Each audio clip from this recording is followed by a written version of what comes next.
Hey everyone, welcome back to the channel. In today's video, I'm going to show you how you can show followers on Facebook. So the process will be very easy. All you guys need to do is simply open up the Facebook application in your mobile and then tap on the profile picture in the top right corner.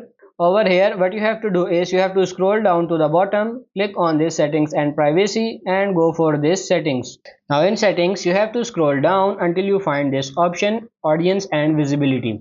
In this option, you have to tap on this how people can find and contact you. Now you can see this option who can send you friend request. Click on that and from over here change it from friends of friends.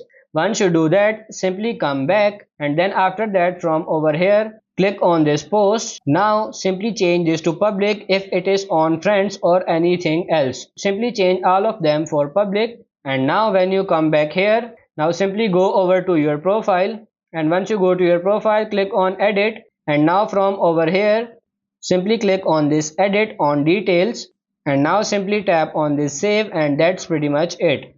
Now people are going to be able to see your followers even if they are not friends with you. Everybody and anybody can view your followers. So that's pretty much it for this video. I hope this video was helpful. If it is, like it and subscribe to the channel. Thank you.